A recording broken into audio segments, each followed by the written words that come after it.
Leo ni siku ya Jumamosi jioni. Zaid ameketi kwenye msikiti uliotulivu baada ya swala ya magharibi. Sauti ya upepo mpole nje inapuliza na taa ya msikitini inamulika kwa upole. Moyo wake umetulia, lakini ndani ya moyo wake kuna mvutano. Anafunga macho, anazungumza moyoni, Mola, sijui kama nitaweza kuendelea, lakini sitaki kurudi nyuma. Ghafla simu yake inaita. Ni Samiri, rafiki yake wa zamani. Akasema, "Bro, usiniambie bado uko kwenye mambo yako yale. Kuna party kesho, drinks zitatiririka, let's drive kidogo." Zaid anatabasamu, lakini si kwa furaha. Akamwambia, "Samir, maisha ya kweli si hayo. Mimi sasa najitafuta kwa Mola wangu." Zaid akakata ile simu, kisha akashusha pumzi na kusema, "Nimepoteza starehe, lakini nimepata thamani." Basi purukushani za mchana kutwa zikaisha. Usiku ukaingia, ukafika muda wa kupumzika. Katika usiku huo, Zaid anaota tena, lakini sasa kaburi halina giza.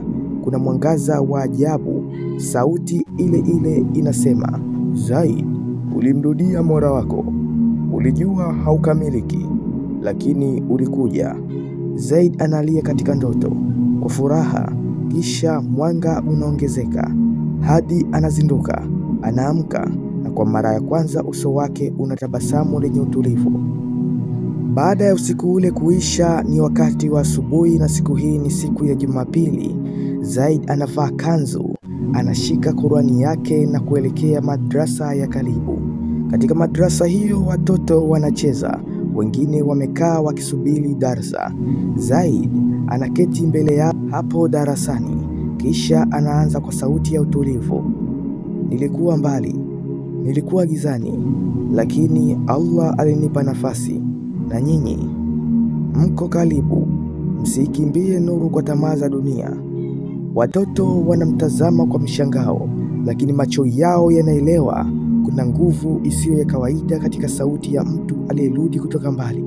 Baada ya pale, Zaid anatoka madrasa, akakutana na mama mzee maskini njiani. Mama huyo akawa anahitaji msaada wa chakula.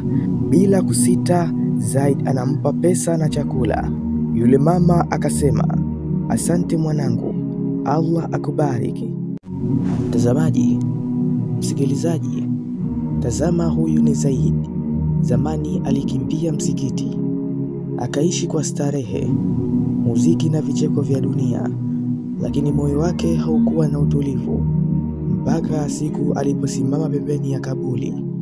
Akaulizwa na nafsi yake, "Hivi ningekuwa mimi aliyekufa leo, ningeenda wapi?" Zaid alianza safari yake ya toba. Alilia, alijipambanua, akafuta alama za zamani, si kwa watu bali kwa Mola wake. Na sasa umuhumu nyumbani kwake, anaketi na Qur'ani mkononi. Moyo wake umebadilika. Lakini swali kubwa si kuhusu Zaid, ni kuhusu wewe. Je, na wewe unaishi maisha kutangatanga rohoni?